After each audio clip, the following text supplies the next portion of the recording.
Hello and welcome to the 12th episode of the TFG1 podcast, recorded on April 10th, 2009. I am your host, Michael Blanchard.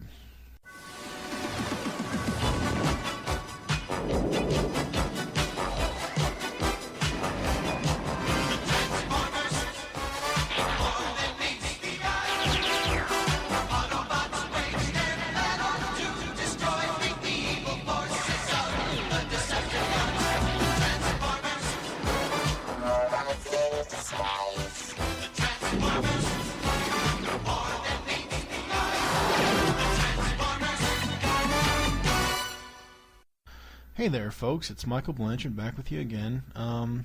Sorry for the short episode this time, but when splitting up the episodes for reviewing, I didn't want a two-parter such as Megatron's Master Plan or the Key to Vector Sigma. I didn't want them to be split up between podcast episodes. So today we will be having 4 episodes of G1. There really isn't much going on since episode 11. There just isn't. I'm still working constantly. I've actually reworked the entire podcast as far as how I will be reviewing the shows and stuff, so I hope everybody likes the new format here, and let's get going on this. Really want to introduce people to the new format and hope they enjoy it, so let's get into some episodes. You are expecting Soundwave. You're the one who's been putting out the ultrasound. Correct. My accomplice is behind you.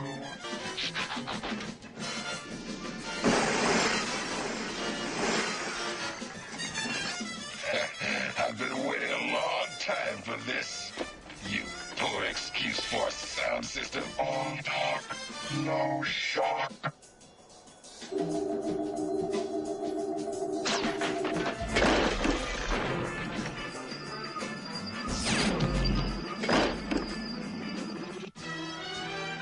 Alright, first up today is Autobop.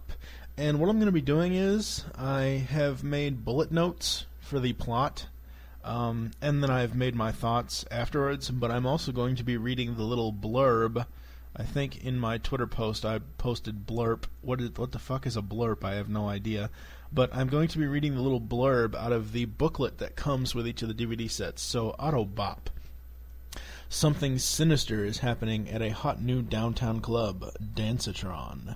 After noticing an incongruously, I don't know what the hell that is, diverse clientele, Trax and Raul investigate only to discover Decepticon involvement. Basically, there's a new club in town. Raul appears in this episode. His first appearance was in Make Tracks. The Dancetron guards don't want the kids street dancing. Raul and his friends do some break dancing on the street, kind of like, if you go to San Francisco and there's people playing guitars and for, whatever. No one believes Raul knows the Autobots. His friends don't believe him. Trax and Blaster show up and save Raul and his friends. They realize the nightclub is a source of Decepticon activity. Starscream and Soundwave spot the Autobots. Raul and his friends are on an out-of-control... Oh, oops, that was supposed to be 2 different bullet points. Sorry, folks. Starscream and Soundwave spot the Autobots in the club, and Starscream had asked Soundwave, how does 2 Autobots get past our security? Which... there really isn't that much security, seeing as how the Decepticons are supposed to be working in secret. In a later scene, Raul and his friends are on an out-of-control train. Trax realizes this, and he and Blaster save them. Trax also realizes that there are out-of-place people everywhere. Raul and Trax spot a building being built at 1 a.m. and investigate. The Constructicons. The Constructicons aren't in this episode. What the hell am I... The construction workers spot them and start shooting. Raul's friends get free passes to Dancetron. Why is it that bad humans / criminals are always in league with the Decepticons? I don't know, it's just a question I had. The friends of Raul are under an ultrasound transmission spell and lead him into a trap. Blaster arrives and goes to find out what's going on. He finds that it is Soundwave controlling the audio.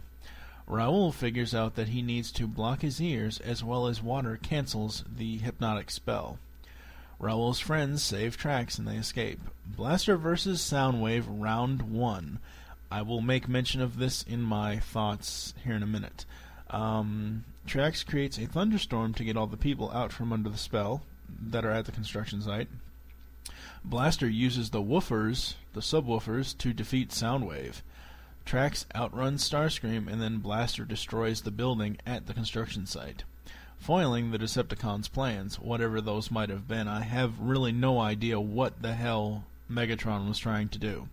We never find out what was supposed to be going on at the building site. Trax offers at the end of the episode, Trax offers the kids if there is anything they can do. If he offers them the clause, if there's anything that they can do, just ask. Blaster just keeps saying no, no, no. They ask to use Blaster as their boombox until they can make enough money to buy a new one. Ending this episode. Dun, dun, dun. Now for my thoughts on this episode.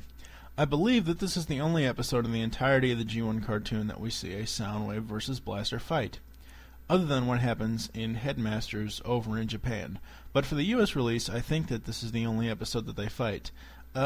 Correction. Since I've been going through Season 3 right now, Carnage in C minor is the actual true G1 US series Blaster versus Soundwave fight. The animation in this episode was superb, just like a majority of the Season 2 episodes.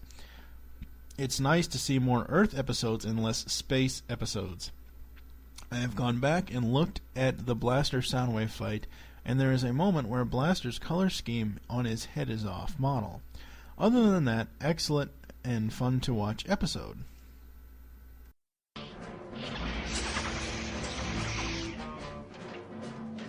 Olita! Optimus!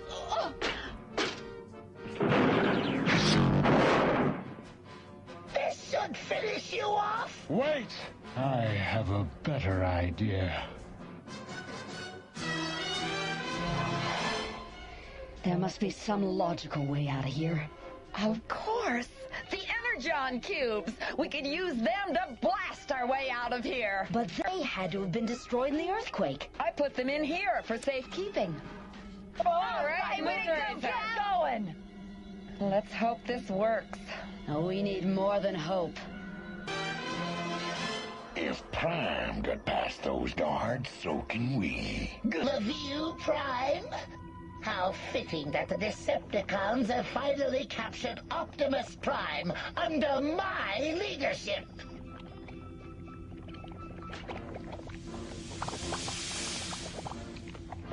Please, let him go. Very well, my dear. Let him go. Into the acid! No! Don't take me instead! Don't be so anxious, Elita One. You'll have your turn right after Prime. Now, Rumble!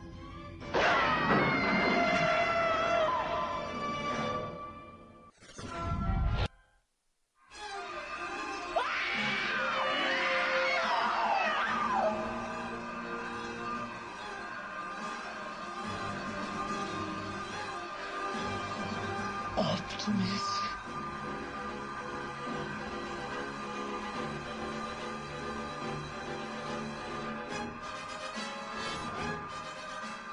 What happened? Olita. My special power. A weapon of last resort. It drains all of my life force. No.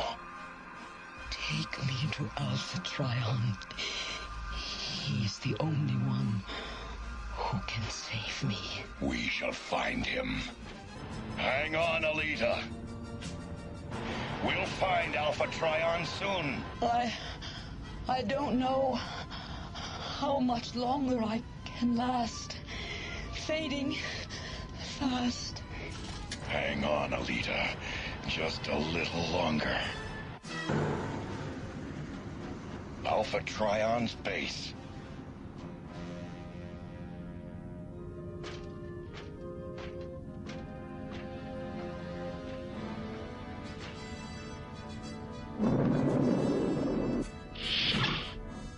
Optimus Prime. Alpha Trion. I never expected to see you again.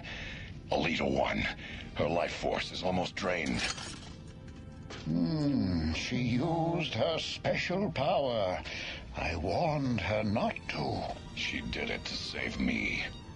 Follow me. Up next, we have the Search for Alpha Trion. Megatron sends a team of Decepticons to Cybertron after learning that Elita 1 and the female Autobots are conducting raids there. Elita 1 is captured, and Megatron uses her as bait to lure Optimus Prime to Cybertron. But when Prime's old flame is injured, only the Autobot sage Alpha Trion can save the day.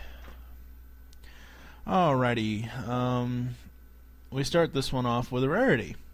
Female Transformers. Autobots Chromia, Firestar, and Moonracer are introduced in this episode. In the scene in the beginning where they are conducting the raid on Shockwave's the Decepticon headquarters, getting Energon, Moonracer gets trapped, and we see Chromia blasting at the little entrapment to try to get her out. But then, in the next scene, we see Moonracer has gotten out. So how the hell did she get out? This is a Shockwave starring episode. We see Shockwave in this episode more than just his usual communication with Megatron that we've seen in previous episodes and the previous season. I believe this is the first ever episode with Alpha Trion. I'm not sure, I'd have to go back and look, but I think this is the first one ever introducing him. Elita 1 in this episode is Optimus's girlfriend, I guess. There's a scene where Alpha Trion tells Elita 1 not to use her special power for any reason. And when I was watching the episode, I'm like, huh? What? What the hell is her special power? The usual thing when Starscream, Astrotrain, and I think it's either Dirge or Ramjet, I forget which one, get to Cybertron. Starscream is mad with power like always. The Decepticons capture Elita 1. Megatron contacts Optimus Prime and tells him a tale of female Autobots. Optimus heads to the space bridge. The other Autobots, Ironhide and everybody else, wonders why he's doing this by himself. The other female Autobots blast... Oh, in the next scene, the Starscream, when he goes mad with power, has Rumble basically use his pile drivers to collapse the female Autobots' underground base in. So, the female Autobots use the Energon they stole as explosives to blast their way out. Optimus nearly gets an acid bath. Elita 1 uses her special power, which is a weapon of last resort, and drains her life force, and allows Prime to escape. The Decepticons must tail her to Alpha Trion. Oh, wait, no, that's not the right... Stupid iPhone. It was supposed to be Optimus must take her to Alpha Trion. The other Autobots arrive and the battle ensues. The females join the males in the fight against the Decepticons, and Starscream makes a comment. It's actually funny. Starscream makes a comment, "Oh, the girls have shown up to rescue their boyfriends." Chromia is about to blast Starscream, but he flies off. Optimus finds Alpha Trion's base. Alpha Trion is very cryptic because when Alpha Trion is trying to repair Elita, he tells Optimus that only he is compatible with her schematic, and Optimus questions him on how that's possible, and of course we all know already that Alpha Trion was Optimus's creator, which will be coming up in the next episode of the TFG1 podcast. Episode 13, the episode War Dawn, will be reviewed next time. The Autobots are reunited with Prime and Elita, and the Decepticons are defeated. The male Autobots head back to Earth, leaving the females to fight on Cybertron. Now for my thoughts on this episode. Yay, a Cybertron episode, much better than just some random planet or moon in space. Shockwave in action, this was way cool. We've seen Mr. One-Eye before, but not this heavily featured in battle.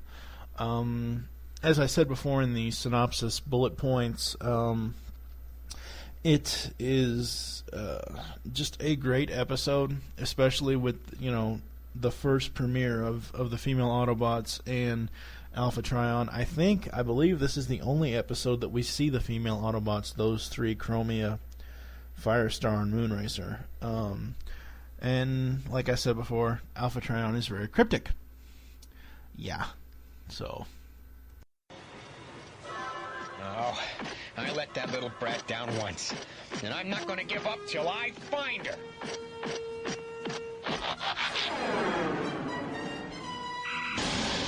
Astoria! What did you smash the antenna for? Do you want to get yourself killed? I did it to save you, you dumb... Oh, yell at me, I don't care. As long as you're safe. Oh, can the mush. You've got to... Whoa! Astoria! You little creep. If anything were to happen to you... Here, jump for it. And what are you gonna do? I got a little plan. Then I'm staying with you, no matter what. You're gonna drive me crazy.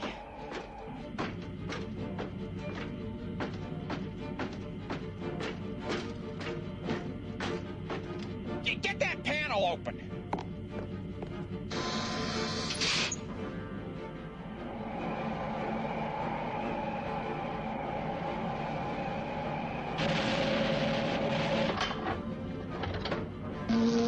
There. Now I should be able to steer this floating parking lot. Huh? I fixed it perfectly. What could have gone wrong? You're the problem. Get out of here. You're jinxing the controls. Oh, no. I'm staying with... you!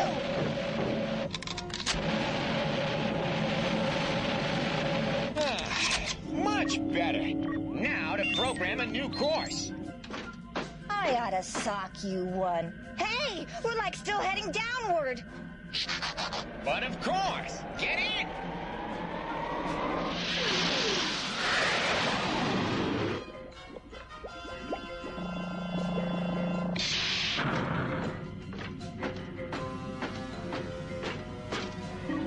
Well, at least we all got away with our hulls in one piece. And as for the girl in the falling sky platform, well, that's Powerglide's problem. Correction.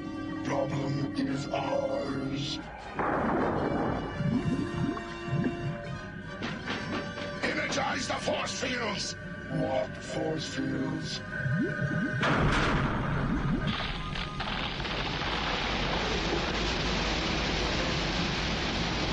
Attention, Decepticons! This is Megatron speaking. Your new orders are... clean up this mess! Up next is The Girl Who Loved Powerglide. Oh, God. Oh, no. Powerglide thwarts an attempted Decepticon kidnapping of a young CEO named Astoria, and she falls for Powerglide. Megatron will stop at nothing to harness Astoria's secret energy formula. It is up to Powerglide to save the day, no matter how bothersome his new human friend may be. First of all, a couple of rants. This episode fucking sucks. I hate this episode. It's infuriating. Astoria is such a high-maintenance wench and so bratty. I just don't... Oh, God, it pisses me off to the point where I'm just shaking. The aerial battle with Powerglide and the Decepticon jets after he rescues Astoria is pretty cool. This all goes back to robot/human weird relationships. Holy crap. Powerglide and Astoria are basically two kids. Like, maybe, 8 or 9, 10 or 11, that kid crush type of deal, and she just wants to do everything her way. She wants to go flying. She wants to go get something to eat. Astoria is a fucking klutz. She interferes with all kinds of machinery. There is a scene where the Seekers arrive after they've gone back to Megatron and gotten bitched out by Megatron. They go back out after Astoria. And they arrive at a huge merry-go-round that Astoria and Powerglide are at. First of all, wait a fucking minute. A giant robot on a merry-go-round. What the fuck? The thing would break. This just goes back to all of the just weird Autobots trying to interact with humans. Like a few episodes back, we had the Autobots playing football. I don't get it. But, hey, it's G1, it's 80s, whatever. I mean, it's a cartoon. Let's see. Powerglide defeats the Jets and they escape, but not for long. Powerglide calls for help, but no one gets there in time. The Jets find them again, and Powerglide is severely injured while Astoria is kidnapped. Powerglide can't fly, though he is too injured. Wheeljack and Ratchet arrive to fix up Powerglide. Oh crap! Hey, that was the first yawn of the entire episode. Woohoo! I'm almost done. Anyway, Sky Spy makes a return in this episode. We find out that Megatron wants the energy formula that Astoria's father gave her, but she denies that she knows what he is talking about. Powerglide reaches Megatron's sky platform, but he barely gets through the energy rays. Astoria does know what the formula is. It is in her necklace. And she chucks it at the energy platform's the little controller for the energy waves so she can save Powerglide. Powerglide crashes the platform into... Oh, I know what it was. Sorry. In the scene after Powerglide lands on the platform, he steers the platform towards Decepticon headquarters, which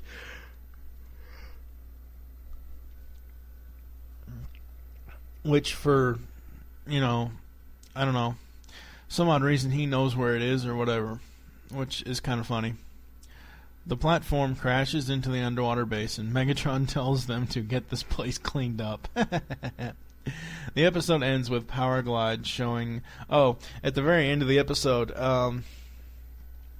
he's acting all like a teenage boy and everything else, and asking her if he can, stop by and see her next time he's in town or whatever else. And as the episode ends, he is walking towards the camera, towards the viewer, and we see a digital glowing heart inside his chest plate. Thus ending this episode. Now for my thoughts on this episode. This, even though I fucking hate it, even though it's no Autobot Spike, it was an okay episode, but not overly exceedingly in excellence, but not so bad that it leaves a bad taste in your mouth. It shows how men and women, boys and girls, are mean to each other when they have quote-unquote feelings for one another. This was definitely a one-shot filler episode. I think my favorite part was at the end, when the sky platform crashes into the Decepticon headquarters and Megatron tells the Decepticons to get this mess cleaned up. I think he actually throws a mop at one of them. I'm not really sure, though. Yay! What a stunt! What a robot! What did you say your name was? They call me Hoist. What a name! Good job, Moist. Ready for my big scene, Mr. Director? Huh? Oh, yeah, the robot. Okay, Moist. Pick up a donut from the catering truck and relax until I call for you. Donut? Are we ready to do this, boys? How was that for an entrance? Drax? What's he doing here? A bang, Good job of sharpshooting, eh, Hoist? Yeah, wow! Oh, everyone wants to get into the act.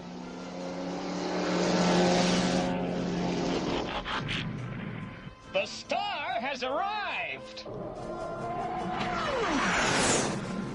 You don't want a star that can't get off the ground? I'll show you some real Oscar-winning material. Oh no, the Autobots have gone movie mad. Yeah, and the director's gonna be just plain mad. And lastly, up today we have Hoist Goes Hollywood. Hoist and a few of the other Autobots catch the movie bug when Hoist is cast in a new motion picture. Dirge, carrying a Autobot device, crash lands inside the movie studio's back lot, and the Decepticons are on the march to get it back. Let's see, where do we start here? The episode starts off with Spike and Carly riding in Hoist when two cars go speeding by them, and they find out it's part of a movie shoot. Hoist saves the cars from crashing over the cliff. The director offers him a part in the movie. Meanwhile, Dirge can't fly and carry the cargo that Megatron wants, and he crashes at the movie studio. Megatron sends Astro Train, Ramjet, and Thrust to rescue Dirge. All the Autobots want to get into the movies. Trax, Sunstreaker, Warpath, and Powerglide getting in on the act. Little note here, I think this is the first episode we've seen Sunstreaker in a while. But the others are when they go to be in the movies, the director uses them as stunt vehicles, and they are tired of being banged up as the stunt vehicles. Astro Train and the other jets arrive just as the movie stops shooting for the day. They take Dirge, and the film crew is filming the rescue. The episode then turns into a chase for the film that was shot of the Decepticons. Best part of the episode is that Megatron deactivates Starscream. Most of the Autobots, like Warpath and Trax and Powerglide, can't act for shit. There is a scene in the movie shoot where they are going to have like rocks thrown at a shuttle, a fake shuttle that the Autobots are in, and several small explosions. And there was supposed to be a front explosion, but it was real. It was not movie magic. Somebody is trying to sabotage the set. Carly and Spike get the film. Soundwave destroys it. Spike and Carly get lost in a jungle set. The Decepticons are in pursuit, but Carly has an idea, and Hoist helps her execute it. Hoist is actually a good actor. The Decepticons think the negative was destroyed when Hoist drops Spike and Carly into the lava. There's a scene at the end where there's they set up this whole movie plot with, muddy water and some sort of, salt or something to create the look of lava, and they trick the Decepticons. Wheeljack and the rest of them watch the footage, and he says, "That's what Megatron wanted?" ? I never could get it to work, or I'd have brought it with us when we left Cybertron. At the end, the director offers Hoist another part, but he turns it down, and the episode ends. Now for my thoughts on this final episode. This was another one of those fun episodes. It was also another one where Prime wasn't in it at all, as well as being focused on more of the newer Autobots and Decepticons that have been introduced in this season. The only animation flub I've noticed was with the Seekers again, the usual off-model colors of each one and voices being different.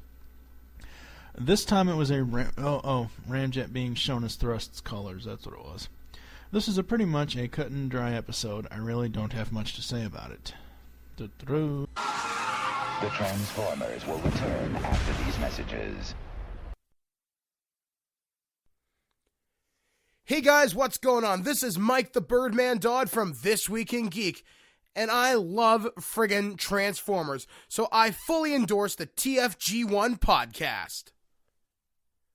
From Iron Man to the Dark Knight, from Spider-Man to the X-Men, from Adventures in Babysitting to Torque, the M-Wire has all your movie review needs. A weekly podcast from PrediconEmpire.com, reviewing all movies. Are you a fan of Transformers? Yes. then be sure to visit PredaconEmpire.com, your resource for Transformers media and more. Also be sure to check out our podcasts, All Things Transformers and the TFG1 podcast. I'm Steve/Megatron, inviting you to come join the fun on the shows and the forums. So be sure to visit PredaconEmpire.com for all your Transformers needs. Enter now. We now return to the Transformers. Well, that's all for this episode of the TFG1 podcast. Join me next time when I'll be reviewing 5 more episodes from Transformers Generation 1 Season 2. Those being The Key to Vector Sigma, Parts 1 and 2, Aerial Assault, War Dawn, and Trans-Europe Express. Thank you for joining me on the TFG1 podcast. There are 4 ways for you to get in touch with me or leave feedback for the podcast. The first is you can visit the PredaconEmpire.com forums and get all your Transformers discussion topics there, as well as visiting the PredaconEmpire.com site and getting all kinds of exclusive downloadable content and everything else. It's really cool. The second is that you can follow me on Twitter. My name on there is TFG1 Podcast. The third is you can visit the Earth2.net forums. That's www.earth-2.net. I have a thread over there for the podcast under the banter section. And the fourth is the email address, which is tfg1podcast@gmail.com. For now, I am Michael Blanchard saying the immortal words of Optimus Prime, transform and roll out. And thank you for listening. Until next time.